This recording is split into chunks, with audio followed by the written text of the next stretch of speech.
வெற்றிலை வராகித் தாயின் வெற்றி வாக்கு இது.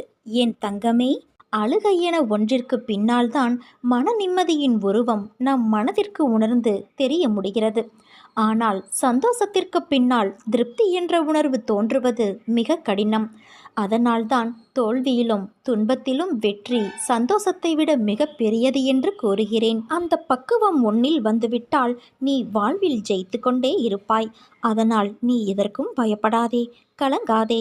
உன்னில் நிச்சயம் வெற்றி என்ற தீபத்தை நான் ஏற்றுவேன். நீ எல்லா செல்வ வளங்களையும் பெற்று மகிழ்ச்சியான வாழ்வை பெறுவாய்.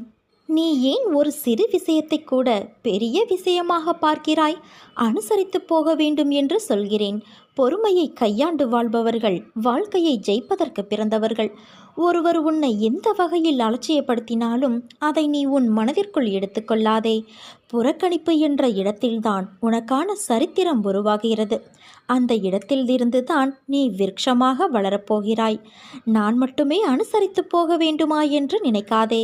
நீ இப்படி நினைத்தால், இப்படியே இருந்தால் இறுதியில் சண்டையிலும் வாக்குவாதங்களிலும் தான் முடியும். அமைதியாயிருப்பது சிறந்தது. பல பிரச்சனைகளிலிருந்து உன்னை காக்கும் கவசமாய் அது விளங்கும். அமைதியாக உன்னை நீயே தியானித்துக்கொள்.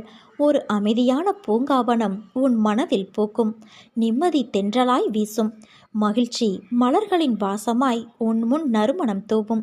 உன் கோபங்கள், ஆதங்கம், வருத்தங்கள், உன் எதிர்மறை எண்ணங்கள், கெட்ட எண்ணங்கள் என எல்லாம் அந்த அமைதி நிலை முன் மண்டியிட்டு குலைந்து போகும். அதனால் இப்போதுள்ள சூழலில் உன்னை காக்கும் கவசம் அமைதிதான். அதை நீ கடைப்பிடி. உன் வாழ்வு இனிமையாகும். வாக்குவாதங்கள் என்றைக்கும் எதற்கும் தீர்வு அல்ல குழந்தையே. அதை நீ ஒருபோதும் செய்யாதே. ஒருவர் உன்முன் செய்கின்ற செயல் உனக்கு பிடிக்கவில்லை என்றால் தன்மையாக சொல்லிப்பார். கேட்கவில்லை என்றால் அவர்களை விட்டு நகர்ந்து வந்துவிடு. அவர்களிடம் வாக்குவாதங்கள் செய்தால் உன் நிம்மதிதான் பறிபோகும். அதற்கு என்றைக்குமே இடம் கொடுக்காதே. நீ ஜெயமாக எல்லா செல்வ வளங்களையும் பெற்று சீரும் சிறப்புமாய் நல்ல பெயரோடு நிம்மதியான வாழ்க்கையை வாழத்தான் போகிறாய். நீ இன்னும் கொஞ்ச காலம் அனைத்தையும் சகித்து கொண்டிரு. நான் நிச்சயமாக உன் வாழ்வில் ஒரு மாற்றத்தை உண்டாக்குவேன். உன்னை ஆசிர்வதித்து உன் கஷ்டங்கள் அனைத்தையும் தீர்க்க உன் வீட்டிற்கே நான் வருவேன். எப்போது எனது துயரங்கள் தீரப்போகிறது? இன்னும் எத்தனை காலம் காத்திருக்க வேண்டும் என்று உன் மனம் வாடுகிறது இல்லையா? இதோ நான் இங்கே இருக்கிறேன். உன் அருகில் இருக்கிறேன். நீ உறங்கும் போதும் ஓய்வெடுக்கும் போதும் உன் பணிகளை மேற்கொள்ளும் போதும் உனது கண்களின் எதிரே உனக்கு முன்பாக அமர்ந்து கொண்டு இருக்கிறேன். திரும்பும் திசையெல்லாம் நான் உன்னோடு இருக்கின்றேன். நீ காண்கின்ற ஒவ்வொரு ஜீவராசிகளின் வடிவிலும் நான் சூழ்ந்து இருக்கிறேன். ஏன், உன்னுள் இருக்கிறேன். நிழலாக உன்னை பின்தொடர்ந்து கொண்டே இருக்கிறேன். என்னுடைய குரல் உன் செவிகளில் கேட்கப் போகிறது.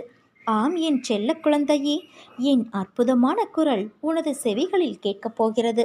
அப்போது நான் உன்னோடு இருப்பதை நீ உணர்ந்து கொள்வாய். எனது குரல் மீண்டும் கேட்கும் தருணத்தில் என்னை முழுவதுமாக நீ புரிந்து கொள்வாய். நான் இருக்கும்போது நீ எதற்காக பயந்து ஓடுகிறாய்? எனது பார்வைக்கு மிஞ்சிய சக்தி இங்கு எதுவும் இல்லை. நான் உன் நிழலாக இருக்கும்போது எதை கண்டும் நீ கலங்கக்கூடாது. உன் வாழ்க்கையில் எது நடந்ததோ அவை அத்தனையும் நடந்து முடிந்துவிட்டது. இனி எதுவும் உன்னை துன்புறுத்தப் போவது இல்லை. வாழ்க்கையில் மிக வேகமாக வளர்ந்து நீ வாழத்தான் போகிறாய். அனைவரும் வியக்கும் வண்ணம் நீ உயரத்தான் போகிறாய். தேவையில்லாமல் மனதில் கற்பனையை வளர்த்து கொள்ளாதே. என்னை மீறி எதுவும் நடைபெறாது. ஆம், என் குரல் உன் செவிகளில் கேட்கப் போகிறது. உனக்கு வேண்டியதையெல்லாம் நான் வழங்கப் போகிறேன். நீ காத்திரு. எனது அன்பு செல்வமே, உன்னோடு நான் இருக்கிறேன். நிழலாக நான் எப்போதும் இருப்பேன். நீ செல்லும் இடமெல்லாம் நான் இருப்பேன். நீ வாழ்வில் வெற்றி பெற இரு பெரும் ஆயுதங்கள் தேவை. அது ஒன்று நம்பிக்கை, இன்னொன்று பொறுமை. இந்த இரண்டும் உன்னிடம் இருந்தால் உன்னை வெல்ல இந்த உலகத்தில் யாராலும் முடியாது. உன் மனம் தடுமாறும். முன்னே செல்ல 4 படிகள் ஏறினால் பின்னே இழுக்க உன் எண்ணங்கள் உன்னை குழப்பும். மனதை ஒருமுகப்படுத்து. உன் சிந்தனை கொஞ்சம் கொஞ்சமாக சீராகும். உன் எண்ணங்கள் புதுமையடையும். உன் வாழ்வில் மெல்ல மெல்ல சூரியனின் வெளிச்சம் உதயமாகும். உனக்கான நிம்மதி, சந்தோஷமெல்லாம் பிறக்கப் போகிறது. உலகத்தில் என்ன மாறினாலும் நகர்ந்தாலும் நான் உன்னை விட்டு ஒருபோதும் அகலமாட்டேன். உன்னில் எப்போதும் நான் இருப்பேன் குழந்தையே. உன் அன்பின் ஆழத்தையும் பக்தியின் தூய்மையையும் விசுவாசத்தையும் எவ்வளவு உன்னதமானது என்பதை நான் அறிவேன். என் பரிபூரண அருளும் ஆசிர்வாதமும் அன்பும் பெற்ற என் செல்ல குழந்தை நீ ஜெயமாக நல்ல ஆரோக்கியத்தோடு மகிழ்ச்சியான வாழ்க்கையை பெறுவாய். உன் அம்மாவாக அப்பாவாக நான் என்றும் உன்னை என் இதயத்தின் கருவறையில் சுமந்து அரவணைப்பேன் குழந்தையே. ஒரு முறை நன்றாக என்னை பார். உன் கண்களை மூடி உன் வேண்டுதலை மனதார சொல். பொறுமையோடு இரு. உன் கவலைகள் அனைத்தும் காணல் நீராகிவிடும். நான் எங்கும் இருக்கிறேன். நீரிலும் நிலத்திலும் காய்ந்து போன கொம்பிலும் மனிதர்களிடையேயும் வனத்திலும் இந்த தேசத்திலும் வெளி தேசங்களிலும் எங்கும் இருக்கின்றேன். நான் எந்த தேசத்தின் எல்லைகளுக்கும் முற்பட்டவள் அல்ல. ஒளியுடைய ஆகாயத்திலும் நான் வியாபித்து இருக்கிறேன். என்னை வேறு ஒன்றிலும் நாட்டமில்லாமலும் பிரதிபலன் ஏதும் எதிர்பாராமலும் இரவு பகலாக தொழுபவன் இரண்டென்னும் மாயையை வென்று என்னோடு ஐக்கியமாகிவிடுகிறான். வெள்ளத்தை விட்டு இனிப்பு வெளியே சென்று விடலாம். கடல் அலைகளை பிரிந்து விடலாம். கண் கருமணியை பிரியலாம். ஆனால் என் கபடமற்ற விசுவாசமுள்ள பக்தன் என்னிடமிருந்து வேறுபடமாட்டான். என் தங்கமே, இன்பமயமான வாழ்க்கை இந்த நிமிடத்திலிருந்து ஆரம்பமாகிவிட்டது. உன் துன்பங்கள் முடிந்துவிட்டது. இனி உனக்கு எல்லாம் சுகமே. உன் இல்லத்தில் இருள் நீங்கி வெளிச்சம் வந்து விட்டது குழந்தையே. நீ படும் துயரமும் அனுபவிக்கின்ற மன இறுக்கமும் அழுகின்ற அழுகையும் என்னை பாடாய்படுத்துகிறது. இனி உன்னை நான் அதிகமாக நேசிக்கப் போகிறேன். இதுவரை உனக்கு நடந்த கெடு பலன்களையெல்லாம் நான் மாற்றி அமைக்கப் போகிறேன். அவசரப்பட்டு செய்யும் செயல்கள் எதுவும் அந்த இலக்கினை சென்று சேர்வது இல்லை. நடந்ததையே நினைத்து கொண்டு இருக்காமல் நடக்கப் போவதை பற்றி யோசி. முயற்சி என்பது ஒரு விதை போல. அதை நினைத்து விதைத்து கொண்டே இருக்க வேண்டும். அதில் சில விதைகள் வளரும், சில விதைகள் மண்ணுக்கு உரமாகிவிடும். இதுதான் உலக நியதி. நடக்கும் விஷயங்கள் எதுவும் நம் கையில் இல்லை என்றாலும் நாம் விடாமுயற்சி செய்து கொண்டே இருந்தோம் என்றால் நாம் கண்டிப்பாக சரியான இலக்கினை அடைய முடியும். அதை அடைவதற்கு அவர்களுடைய கடமையை செய்வது மட்டுமே பிரதிபலன். ஆனால் வேறு எந்த விதமான பிரதிபலனையும் எதிர்பார்க்காமல் செய்யும் கடமை கடவுளை நெருங்குவதற்கான ஒரே வழி பொறுமையும் நம்பிக்கையும் மட்டுமே. இந்த இரண்டும் இருந்தது என்றால் நம் வாழ்க்கையில் எல்லா இன்பமும் நம்மை தேடி வரும். பிரச்சனையை பார்த்து பயந்து ஓடாதே. அந்த இறைவனின் மேல் பாரத்தை போடு. வரும் பிரச்சனைகள் எல்லாம் வந்த வழியிலேயே போய்விடும். என் தங்கமே, தருவதற்கு நானும் பெறுவதற்கு நீயும் தயாராக இருக்கின்றோம். உன் மனதை அடக்கு. அதை ஒருநிலைப்படுத்தி முழுவதுமாக என் மீது திருப்பு. என்னுடைய லீலைகளை, நான் உனக்கு அளிக்கும் ஆத்மானந்த வைபவத்தை அநேக சமயங்களில் நீயே உன் கண்களால் பிரத்யட்சமாக பார்த்திருக்கிறாய். அப்படி இருக்கும்போது நீ எதற்காக கவலைப்படுகிறாய்? ஏற்ற காலத்தில் அனைத்தையும் நான் சரி செய்து விடுவேன். நீ எப்போதும் என்னை நினைத்து கொண்டு இருந்தால் கர்மங்களை அனுபவிக்கும் சக்தியை நான் உனக்கு கொடுப்பேன். அது துன்பம் என்ற எண்ணம் உன்னில் ஏற்படாதவாறு நான் இருக்க செய்வேன். நீ நம்பிக்கையோடு இரு, நல்லதே நடக்கும். அம்மா, என் நிலைமை கொஞ்சமும் மாறவில்லையே. நானும் உங்களை விடாமல் வணங்கிக் கொண்டே இருக்கிறேன். எனக்கு ஒரு பதிலை நீங்கள் இன்று சொல்ல வேண்டும் என கேட்டிருந்தாயல்லவா? ஒரு விதையை விதைத்துவிட்டால் அதன் செயல்கள் ஆரம்பமாகிவிடும். அதற்குரிய காலத்தில் அதன் பூக்கள் பூக்கும், காய்க்கும்.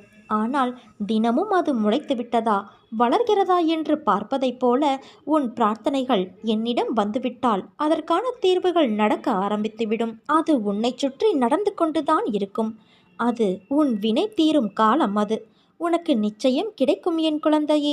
உன் பிரார்த்தனைகள் நீரூற்றி வளர்ப்பது போல உன் வளர்ச்சிக்கு துணையாக இருக்கும். புரிகிறதா? மாற்றம் உன் வாழ்வில் நிச்சயம் நடக்கும். உனக்கு சஞ்சல புத்தி எப்போது ஏற்படுகிறது தெரியுமா? எல்லாம் இருக்கும் போதும் ஏற்படும், எதுவும் இல்லாத போதும் ஏற்படும். பொறுப்பில்லாமல் வாழ்க்கையை ஆரம்பித்து நடத்தும் போதும், பொறுப்போடு நடந்தும் தோல்வியின் பாதையில் போகும்போதும் ஏற்படும். மனசாட்சியோடு நடந்து கொள்ளும் போதும் ஏற்படும். ஏதோ ஒரு எதிர்பார்ப்பு மனதில் இருக்கும் போதும் ஏற்படும். அப்படியானால் எல்லா நிலைகளிலுமே சஞ்சல புத்தி ஏற்படுமா என்றால் நிச்சயமாக ஏற்படும்.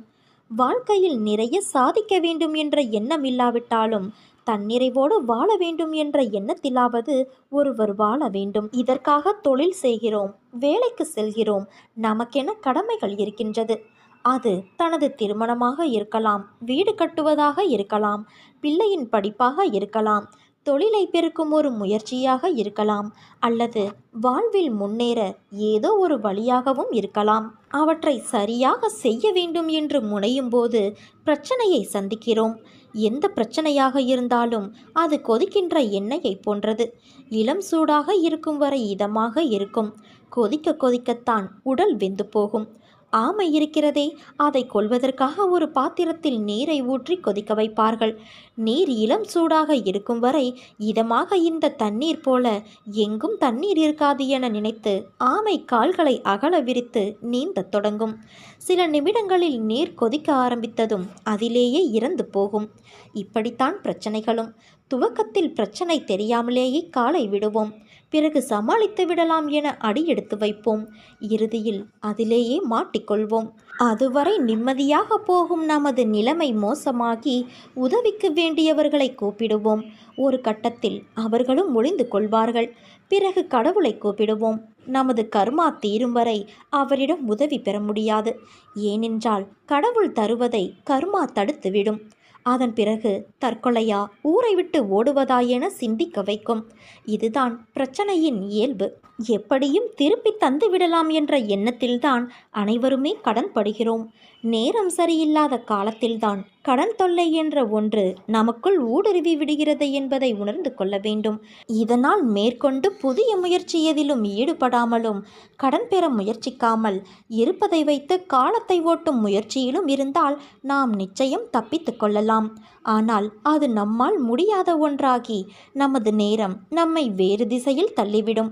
அதனால் வட்டிக்கு மேல் வட்டிக்கு வாங்கி வட்டியை கட்ட தனிக்கடன் வாங்குகிற கதையாக மாறும்போது மனம் சஞ்சலப்பட ஆரம்பிக்கும். கடன் மட்டும் அல்ல, நமது குழந்தைகள் நலமாக இருப்பார்களோ மாட்டார்களோ என நினைக்கும் போதே மனம் சஞ்சலப்படுகிறது. அவர்கள் நம்மை மதிக்காத போதும் கூட மனம் சஞ்சலப்படுகிறது. நமது செயல்கள் நமக்கு எதிராக திரும்பிவிடும் போதும், நல்லதை செய்து தீமையாக முடியும் போதும், நாம் ஏமாற்றப்பட்டு விட்டோம் என்பதை உணர்ந்த பிறகும் மனம் சஞ்சலப்படுகிறது. இப்படி நம்மை மீறிய செயல்கள் நம் வாழ்வில் குறுக்கிடும் போதும் மனம் இயல்பாக சஞ்சலப்படுகிறது. இந்நிலையில் இருப்பு கொள்ளாமல் தவித்து புலம்பிக் கொண்டு இருக்கிறோம். இத்தகைய நிலையை மனதிற்குள் வைத்துக்கொண்டு அலைபவனைத்தான் சஞ்சல புத்தியுள்ளவன் என்கின்றோம். ஆனால் என் குழந்தையான உங்கள் மனதில் உன் தாயான நான் ஒருபோதும் சஞ்சல புத்தியை ஏற்பட விடமாட்டேன். ஏனென்றால் அது குழந்தையின் நலனுக்கு நல்லதல்ல. உனக்கான காலத்தை நான் உருவாக்கிவிட்டேன். இன்னும் சில நாட்களில் நீ அதில் பயணம் செய்ய போகிறாய். உன்னை கண்கலங்க விடமாட்டேன் குழந்தையே. உன்னை உயர்ந்த நிலைக்கு நான் மாற்றுவேன். நீ கண்கலங்கினால் என் மனம் வலிக்கிறது. நீ ஓடும் வரை துயரம் உன்னை துரத்தி கொண்டேதான் இருக்கும். ஒரு முறை நீ ஓடிய இடத்தில் நின்று பார், அது உன்னை என்ன செய்கிறது என்று. அது உன்னை சீண்டி உன் பக்கம் நெருங்கும்போது நீ ஒரு அடி பின்னால் எடுத்து வை. நான் சொல்வதை கொஞ்சம் கூர்மையாய் கேள். பின்னே அடி எடுத்து வைக்கும் உன் மனதில் நம்பிக்கை, பொறுமை, போராடும் தைரியமும் வேண்டும் என்று முனைப்போடு முன்னே செல். உன் இடத்தை பலமாக்க ஒரு அடி பின்னே வைத்து உன் புத்தியும் மனதையும் நேர்முகப்படுத்தி அதன் முன்னே விழித்து காட்டு. பிறகு உன்னை வருத்தி துரத்த நினைக்கும் எதுவானாலும் நிச்சயம் தூள் தூளாய் நொறுங்கி போகும்.